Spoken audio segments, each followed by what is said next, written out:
Islam, welcome back. This is 50 Energy, and I am Energy. And today I'm going to be working on beads. Mhm. Beads. Beads that you can use to adorn your hair is what they're intended for, but of course, beads for making anything you like. You can have beads and you can hang adornments for it. We're going to be making those today. I already got a abundance of beads already done that don't have the abilities to attach any other adornment to them. But today, these beads will be just that. So if you're interested in this type of content and you might would like to work along with me, you know what to do. Stay tuned. Okay, so to work and do something with this type of project, first of all, I need to clean off my workspace because this is crummy. I feel the old clay residues and possibly some resin or whatever. But anyway, so first and foremost, you're going to need some clay, like so. And it don't have to be like what I just showed. It can be just regular clay. Well, baking clay, of course. And you're going to need some texture or not. It's up to you. A roller, a cutter, and a ruler. You're also going to need a wooden dowel and some talc powder. You can use regular cornstarch from out of the refrigerator or out of your pantry or what have you. But yeah, cornstarch. And that's going to help to keep the bead from sticking to the wood uh, and what have you. So, and then you're going to line them up. Last thing is some towels to heat your work up on in the oven. So let's get started. I'm going to just take some regular scrap clay I had. Yeah, I made this cane. Donna Cato was doing a tribute to another woman who did this illusion clay cane, and I liked it, and it was so much better than what you all seen. And if you think this is awesome, go see her work. That's Donna Cato, and she's paying tribute to the woman who created the cane idea in the first place. Now the yellow one doesn't show up as awesome as this one does, but you know what? Still, I'm grateful to learn the caning method. You know, it was something that my mother was getting heavily into, and I had never sat down and worked with her. I think I might have did it once, no more than once. If it was twice, I don't recall the second time. And I know I didn't work well, but I was doing, I guess, some sort of caning method before I even knew that that's what it was called. Anyway, so what I'm doing now is I'm going to work a piece of clay and I'm going to round it out. Matter of fact, you know what? I'm going to, yeah, just work with this piece right here. So you're looking for a particular thickness, and it's really up to you. I'm going to try to at least work to get 2 beads out of here. And these beads, as you can see, the ones that I'm adorning right now, they can be any length you like. Let's see, I got one that's even longer. See? And then it's a different shape. So you can do a lot of things with these beads. You know, wherever your imagination can lead you, that's where you're going with it. And I'm going to be real with you. As I'm working with this clay more and more, I find that I don't wish to talk about brands, but certain clays work so much better than others. I'm going to say it like that. Now, I know I said you need a ruler, and I have to keep in mind that I'm doing a video to help others to work with me, and I don't have that type of ruler. But I do have, of course, measuring tools available, just not. And I'm one for just eyeballing, cutting as I go kind of situation. So I'm trying to organize the desk up here, get these canes laid down. All right, so I'm gonna cut it like so. I had the blade up at me, y'all. Don't do that. You can cut yourself really bad with these things. They're really sharp. Okay, so I'm gonna use these 2 pieces right here. I'm gonna definitely do 2 out of here. So I'm going to break my dowel because it's so long and I really don't need it to be this long just to do what I'm doing. So I'm going to go ahead and break that. Put this away. If I had my sandpaper real nearby, I would sand that off real quick. But, alright, so I'm going to do a little bit of talc on this wood. You can lay it on your plate. Either way. And what I'm going to do is, this one's not have any texture on it, but let's say I did wish to put texture on, which I'm going to do it on this one. And put that to the side. And what I'm going to do is just simply, not tight on the wood, but just enough to roll it under itself. Go one time and it's connected. And then you're going to wrap it around one more time, like so. Or let's wrap that whole thing up like so. And now we're going to roll this back and forth. Yeah. To kind of get rid of that end. So I'm going to switch that around on here to get the same thing going. Now that's a really nice size lock for someone who has really, really thick locks. Okay. And what I'm going to do now is, while it's on the wooden dowel, I'm going to put it back on there.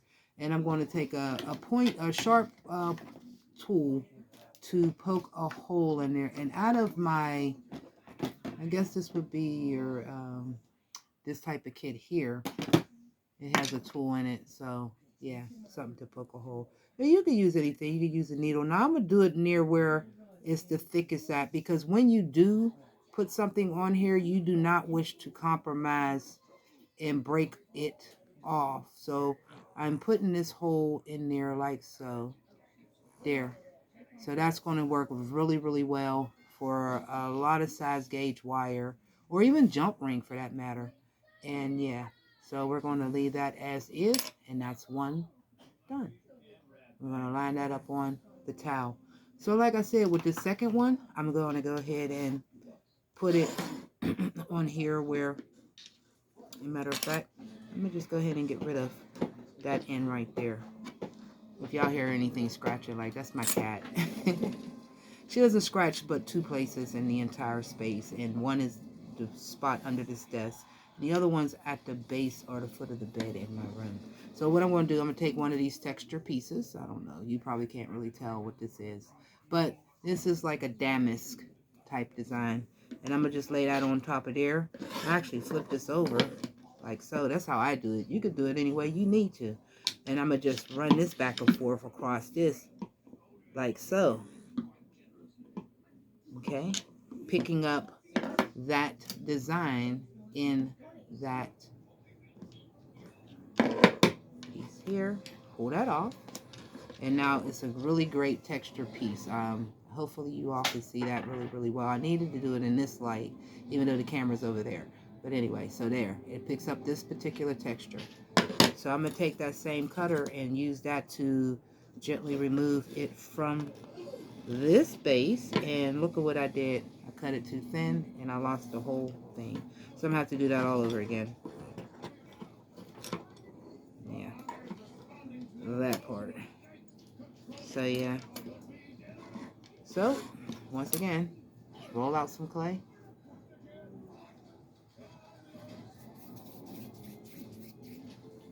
Like so.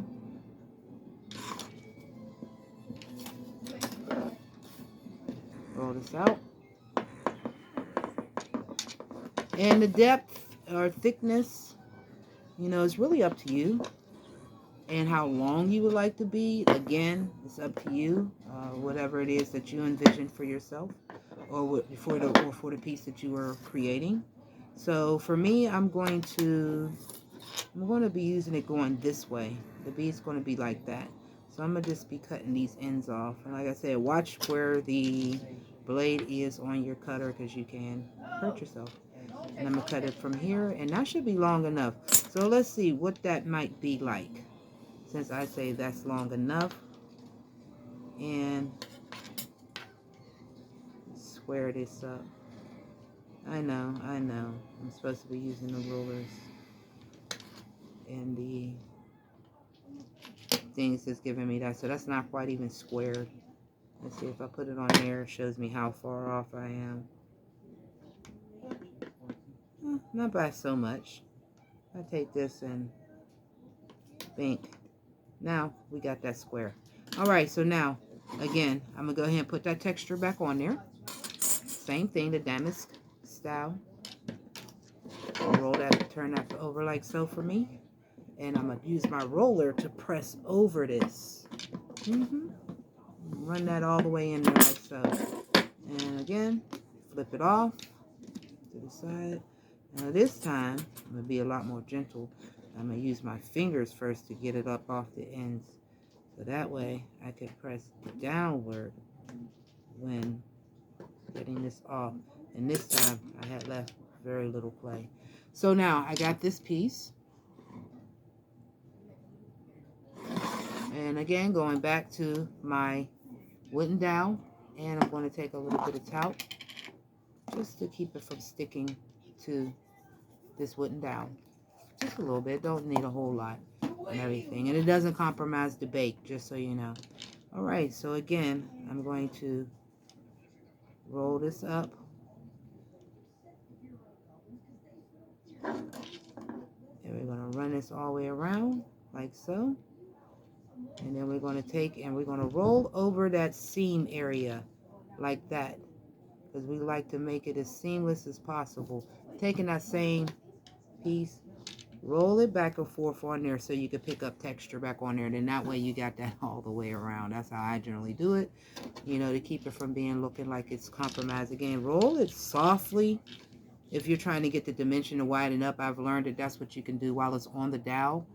Do it like so. So again, I'm going to take a pointy tool.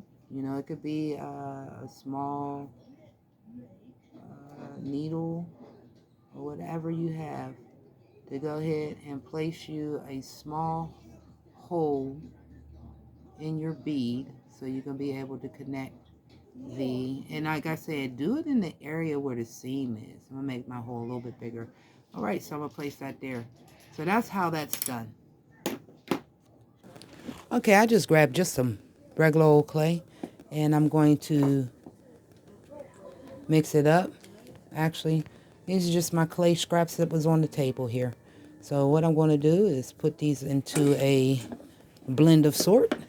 And we're making a clay piece out of that. Yeah. So we're going to do a few rolls with this and see what we come up with. And these is different ways that one can exert their creative self. You know, their uniqueness, these beads.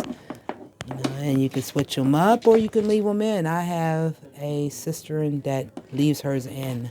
And I just tightened up my son's locks and he chose to grab a few to put up in his coif to adorn. And yeah, so it's really up to you. However, and that's a really cute little design. But when is it not a cute design? You feel me? You got to be really on something to be like, that's ugly. You know, so I'm going to just squish these together like I'm doing right here. And I'm going to make this a whole sheet, basically. Yeah. I'm going to make that a sheet. Like so. So this will be the side that you see. Versus this would be the side inside the bead. They go against your hair. So I made that decision already. And if I could stretch it out wide enough, I might be able to get 2 beads out of it. Depending on how wide I would like it and how long I need it to be. So I couldn't even tell you the thickness and the diameter of this clay at this time. However, it's not really thin, I'll say that much. So now, got that. And again, this time, I am going to put it on here. Because I'm looking for it to be uniform in a way, if you will. So I'm going to take and chop that part off. And I'm going to go ahead, following the straight lines on here. Chop that side off. Get rid of these. But I feel there's no such thing as waste clay.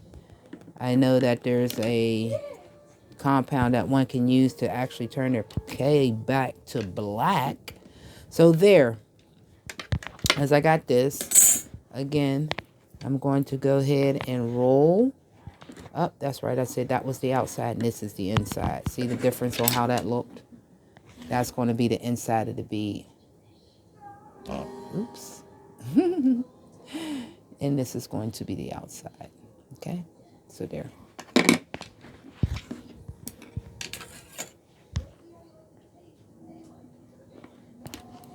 So it looks like I'm going to only need to have, let's see, how long are we talking here?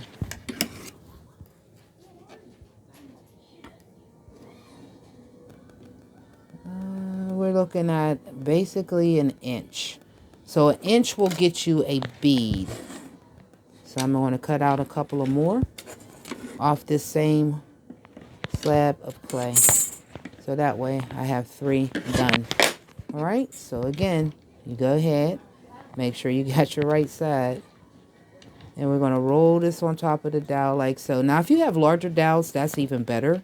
So that way you don't have to do this whole, because sometimes when you roll it like this, it can get a little wonky. I'm not going to front.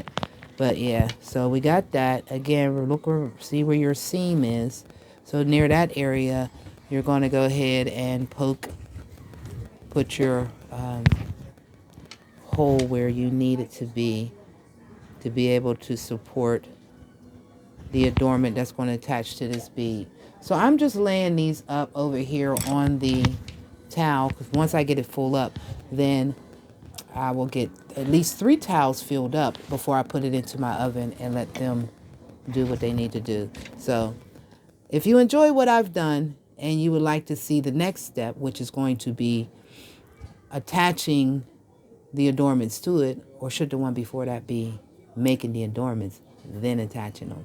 Or should that be the same thing? Because this has already ran a little longer than I intended. But if you like what was going on, send me a like. I'd appreciate that. And if you got anything that you'd like to tell me, if you like more content like this, or got some idea for content, and you would like for me to participate in that with you all, me doing and you watching, or maybe even working together, let it be known down in the comments. Also, subscribe if you enjoyed the content. And turn on your notification buttons. And that way you'll know when there's something being uploaded to 50 Energy. So until the next time, peace and love, y'all. Wholeness.